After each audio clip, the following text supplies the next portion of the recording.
Bonjour à toutes et à tous et bienvenue donc pour une nouvelle inversion. Ça fait un moment que j'en ai plus fait. Ce qui veut dire aussi que comme à chaque fois entre deux pauses d'inversion assez longues, j'aurai sûrement un peu plus de mal au niveau de gérer mon rythme et au niveau de mes paroles. De base je m'en excuse, voilà, c'est pas un format que je fais encore assez souvent pour dire de commencer vraiment à être à l'aise. Même si au fur et à mesure du temps, forcément, je suis meilleur à ce niveau-là. Je ne peux que m'améliorer de toute façon. Mais bon, voilà. On va éviter de se perdre dans une intro un peu trop longue et on va directement passer au sujet de la vidéo. Comme vous le voyez au titre, on va parler de 2017 et notamment de 2018. Autant dire qu'on va commencer dans l'ordre logique, donc c'est-à-dire 2017. Il y a eu pas mal de changements au niveau de la chaîne, et aussi j'ai l'impression d'avoir pas mal évolué. Et je me suis dit que ce serait une bonne idée de faire une petite vidéo pour vous expliquer un peu mon ressenti par rapport à tout ça. Je vais pas rentrer dans les détails de ma vie personnelle parce qu'il y a beaucoup de choses qui changent aussi pour moi en ce moment, mais au contraire de me ralentir, en fait ça me booste encore plus à l'idée de faire des vidéos. Vous voyez que pour le moment j'arrive très bien à tenir le rythme que je m'étais déjà imposé depuis un moment, mais qu'avant je ne tenais pas d'une vidéo par semaine, notamment en alternant avec des créatubes, et justement on va y revenir. Donc au niveau des changements, le plus gros changement évidemment c'est le fait que j'ai changé de chaîne, j'ai décidé de quitter ma chaîne précédente pour dire d'arriver à celle-ci, et sincèrement je pense que c'était un très bon choix et que j'aurais dû le faire bien avant, parce que j'ai vraiment l'impression en fait d'avoir une nouvelle motivation, parce que je vois en fait que c'est très con, je vois mon compteur d'abonnés monter. Vous allez vous dire oui mais les abonnés c'est pas ça qui compte, etc. Oui, effectivement, les abonnés c'est pas ça qui compte, mais j'étais arrivé à un stade sur mon ancienne chaîne où lorsque je sortais une vidéo, je perdais des abonnés à chaque fois, et je ne les regagnais pas d'ici à ce que la prochaine vidéo sorte, donc je ne faisais que perdre des abonnés. C'est quelque chose d'extrêmement démoralisant, même si on s'en rend pas forcément compte.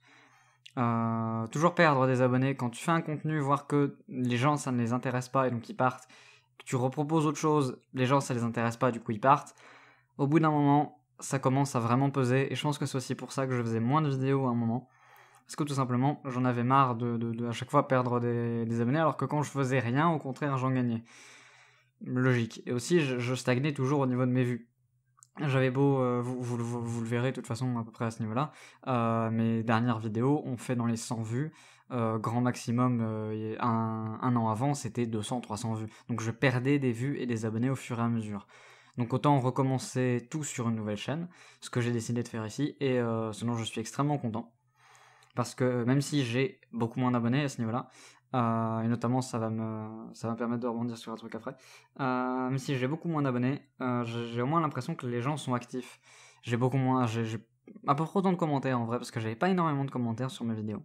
Ce qui est un peu dommage parce que l'interaction c'est toujours ce que je préfère, et c'est ce qui me permet aussi de m'améliorer, parce que simplement mettre un like ou pas, ça ne m'aide pas vraiment.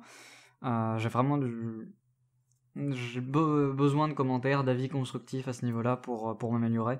J'essaye déjà de m'améliorer, ne serait-ce qu'au niveau montage. Je pense que vous l'avez vu avec la dernière vidéo sur Hollow Knight. J'ai tenté des trucs. Ça m'intéresse de faire des trucs un peu dans ce genre-là pour mes futures vidéos. Mais donc voilà, je vais en revenir après. Donc il y a eu, je pense, depuis que j'ai décidé d'arrêter la chaîne précédente et de commencer celle-ci, des améliorations. Mais aussi 2017, c'est une année qui était importante parce que j'ai lancé 2-3 trucs. Notamment Synopsis qui est maintenant devenu la boîte à histoire, et qui me permet en fait tout simplement de mettre mes potentielles idées de scénario, de les mettre sur papier, de les mettre en vidéo, et de dire voilà, il y aura peut-être pas de fin, il y aura peut-être pas de suite, voilà, vous avez la base, et avec ça si vous voulez vous pouvez utiliser, vous pouvez faire des choses. Voilà, c'est un peu le but en fait de ma boîte à histoire pour le moment, c'est de vous donner des débuts de piste, des scénarios de base que vous pouvez utiliser, adapter un peu comme vous voulez, notamment pour du jeu de rôle, parce que la chute d'Ivaria et Pandora, c'est deux, comment dire, c'est deux histoires en fait, c'est deux synopsis que je compte utiliser ou que j'utilise déjà pour du jeu de rôle. Mais donc voilà. C'est quelque chose que je trouve intéressant parce qu'il n'y a pas énormément d'émissions sur le jeu de rôle, notamment parce qu'il y en a beaucoup qui souhaitent potentiellement faire du jeu de rôle, mais qui n'ont pas forcément l'idée de base. Tu sais créer un univers un peu comme tu veux, ça n'importe qui est capable de créer un univers, mais pour avoir un truc, j'essaye en fait dans mes univers de toujours faire un truc un peu original, de pas faire toujours le classique, parce que j'en ai déjà fait un justement, les méchants contre les gentils, dans du fantasy, donc ça va être les démons, enfin les humains face aux démons. Je préfère par exemple retourner le truc et faire comme ici. Dans Ivaria, ce que j'ai fait, c'est à la place des démons, en fait, au final ils ont déjà été vaincus. Donc ça aurait pu tout à fait être un fantasy classique à ce niveau-là, un epic fantasy avec les démons. Et après, qu'est-ce qui se passe? C'est les dieux qui viennent et qui sont au final les nouveaux ennemis parce que les dieux souhaitent reprendre les terres. Et donc on tombe dans du dark parce que comment dire, il y a une grosse remise en question, notamment au niveau des personnages. L'univers est beaucoup plus sombre qu'avant, et on oublie un peu ce manichéisme qui est cher à la fantasy, mais qui n'apparaît pas tant que ça dans le dark, parce qu'on voit qu'au final, ce qui est méchant ne l'est pas forcément entièrement, et ce qui est bon ne l'est pas forcément entièrement. Et c'est quelque chose que j'apprécie. Pareil pour Pandora. Pandora, c'est une idée qui m'est venue sur un coup de tête. Littéralement, je me suis dit, tiens, allez, un JDR basé sur le fait que les persos ils rentrent dans un gigantesque cube et ils suivent des énigmes pour dire d'arriver au centre. C'est très con. C'est très très con comme concept. Mais c'est quelque chose qui peut être très intéressant dans un univers fantasy ou dans un univers moderne qui aurait eu un passé différent. Pour dire fantasy, science-fiction. J'ai tellement l'habitude de faire plus du fantasy qu'autre chose que voilà, je reste de confondre. Et donc voilà, c'est quelque chose que je trouve très intéressant, parce que ça permet de se concentrer sur l'essentiel en fait. Dans mes JDR, ça c'est un trait que j'ai souvent, je me focalise sur l'essentiel. Je vais pas dans le superflu. Et c'est pareil sur mes vidéos à ce niveau-là. Je pense que vous le voyez au niveau de mon contenu. Il suffit de voir cette inversion. Je me fais pas chier au niveau du montage parce que je considère que c'est pas important. Le montage ici c'est superflu, d'autant que sur mes nouvelles vidéos j'essaie quand même de faire un peu plus attention, mais les inversions resteront toujours comme ça, je ne compte pas les changer à ce niveau-là parce que pour moi c'est bien dans la forme dans laquelle c'est actuellement. Je trouverais peut-être mieux un jour, mais pour le moment c'est bien. Donc voilà, donc ça va me permettre de rebondir sur autre chose comme je l'avais dit tout à l'heure. Ça me permet de rebondir sur un truc très simple. Je pense que ceux qui sont sur Twitter l'ont vu passer. Il y a YouTube qui a changé son programme de monétisation. Et donc voilà, ça va notamment affecter mon ancienne chaîne. Donc ça j'en fous parce que cette chaîne-là je l'utilise plus. Mais j'ai reçu le mail pour mon ancienne chaîne, donc voilà. Par contre, le vrai problème que ça va amener, c'est le fait que ça empêche de mettre des écrans de fin, des annotations, etc. vers des liens externes. Là-dessus, ça veut dire que littéralement, les personnes ayant une petite audience, donc qui n'ont pas une montée, parce que YouTube dit, je pense que si je me trompe pas, c'est 4000 heures visionnées par an, et un gain de 1000 abonnés. Autant les 1000 abonnés, tu peux les faire facilement, il suffit d'un petit boost, tu peux passer facilement 1000 abonnés. Par contre, les 4000 heures quand tu produis du contenu, par exemple, on va dire du contenu de 20 minutes une fois par mois, ça fait quand même énorme.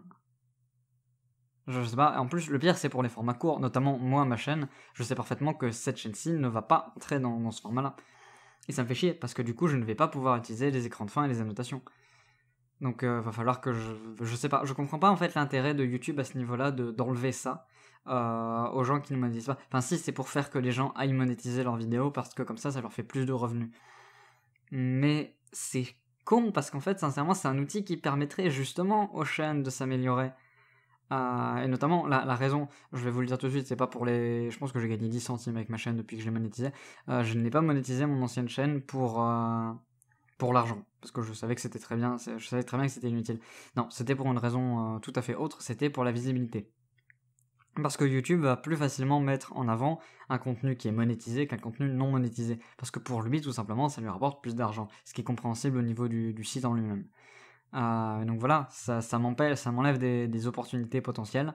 Et j'ai vu beaucoup de trucs passer là-dessus, notamment des gens qui ont sorti que oui, mais si tu vas si avant 1000 abonnés tu penses à monétiser tes vidéos, etc., tu ne penses qu'à l'argent. Non, il y a plein de trucs derrière.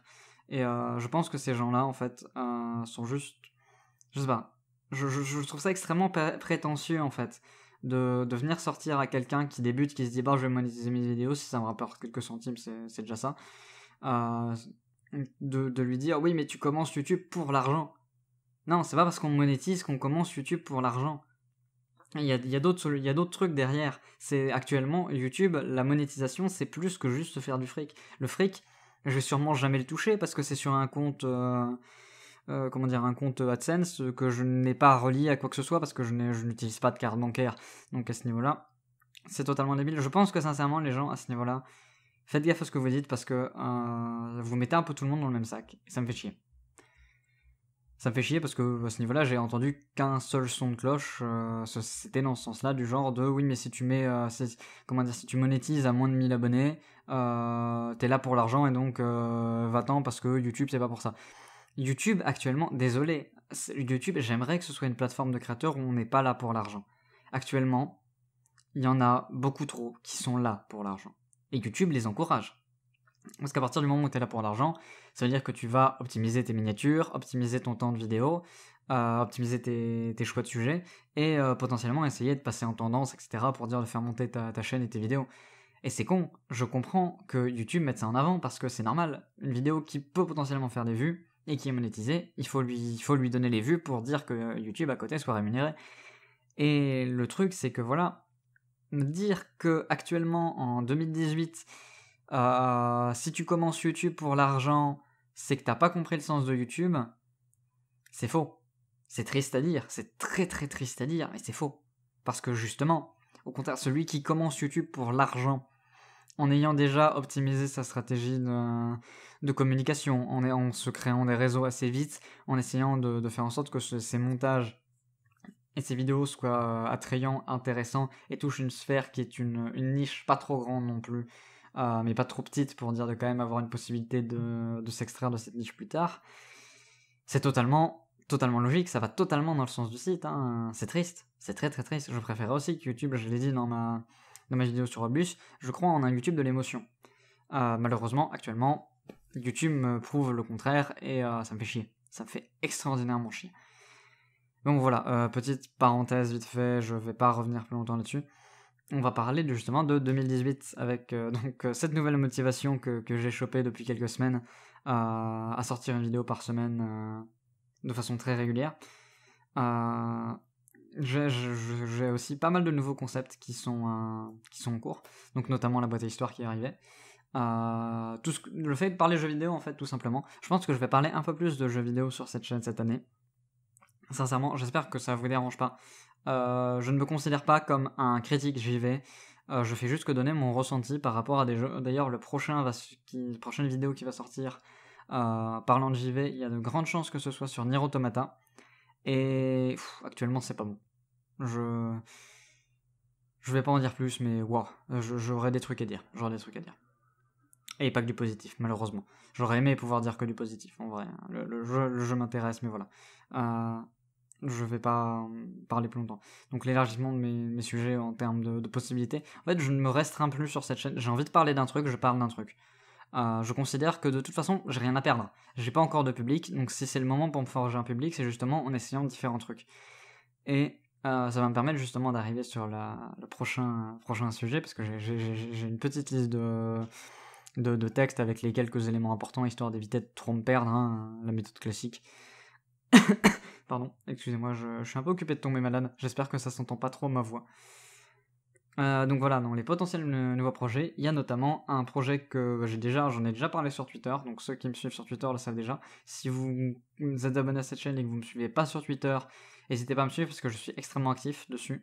Et des fois, je donne des petites infos sur ce qui va potentiellement arriver. Donc dans les potentiels prochains nouveaux projets, il y a un let's play narratif. Notamment un let's play narratif sur Darkest Dungeon, parce que je me dis qu'il y a peut-être matière à faire quelque chose. Mais je suis encore occupé de plancher dessus, c'est-à-dire que actuellement il n'y a rien de vraiment prêt. Je bosse dessus autant au niveau de la forme qu'au niveau du fond. C'est-à-dire qu'en fait, je cherche la méthode la plus simple et la plus intéressante pour vous, pour dire de regarder et de suivre tout ça. Donc j'ai plusieurs idées en tête, il va falloir que je fasse des tests. Et donc ça ne risque pas, je pense pas que ça sortira d'ici fin du mois. Peut-être au mois prochain. Et j'ai aussi une autre potentielle boîte à histoire qui va cette fois-ci se faire en 2 parties. Vous aurez une première partie synopsis. Et ça, je le sais déjà. Parce que voilà. Mais vous aurez aussi une deuxième partie où je vais tout simplement vous raconter l'histoire de la première saison d'un JDR que j'ai prévu et qui est actuellement en cours. Mais donc, une fois que ça sera fini, vous aurez la deuxième partie avec toutes les petites subtilités au niveau de l'histoire, des personnages que les joueurs ont rencontrés, aussi comment ils se sont débrouillés, comment j'ai fait en fait pour faire le JDR. Je vais vraiment essayer d'ajouter ça aussi dans les vidéos. Expliquer d'où viennent les idées en fait. Comment essayer de faire ça, comment essayer de faire machin, comment j'ai conçu ça. Potentiellement mes inspirations, parce que pour Enigma j'ai des inspirations qui sont très marquées, mais heureusement mes joueurs ne les connaissent pas, donc ça empêche les spoils potentiels. Mais donc voilà, je pense que c'est une chose intéressante, je compte plancher dessus, je verrai bien comment ça avance. Et là pour le moment il faut que je finisse Nier Automata, parce que j'ai pas encore fini. Et je compte bien le finir en fait avant de sortir ma vidéo, contrairement à Hollow Knight. Hollow Knight, j'ai pas fini le jeu parce que tout simplement j'avais pas envie de devoir me mater un let's play pour dire d'ensuite me dire ah bah en fait le jeu voilà, et bah finalement c'est pas si intéressant que ça, ou alors c'est oh là là le scénario il est incroyable.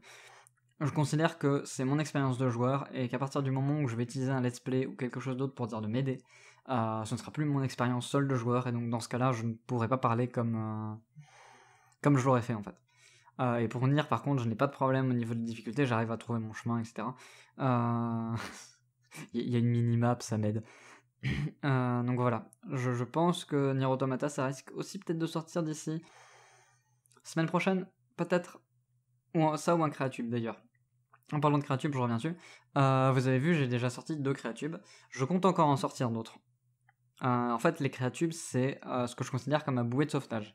C'est-à-dire que ça va me permettre, les semaines où j'ai pas fini d'écrire une vidéo, j'ai pas fini de la monter, j'ai pas fini de l'enregistrer, ou j'ai pas eu le temps tout simplement de l'enregistrer ou de finir de l'écrire ou de la monter, de pouvoir sortir quand même un contenu. Pour dire de toujours, je compte, ça c'est l'une de mes résolutions de 2018, c'est de réussir à tenir mon rythme d'une vidéo semaine. Tant qu'il n'y a pas de changement dans ma vie qui m'empêcherait par exemple de vraiment consacrer du temps à ça, je compte passer du temps pour dire de faire en sorte de sortir une vidéo semaine, histoire de rendre ma chaîne en fait, d'essayer de regagner une communauté en fait, petit à petit. Et je me dis qu'une vidéo semaine c'est parfait pour moi parce que ça me permet d'avoir un jour régulier, notamment les vidéos sortiront toujours le lundi en règle générale. Et donc voilà, ça me permet d'avoir un jour régulier où les gens vont théoriquement attendre ma vidéo s'ils souhaitent la voir.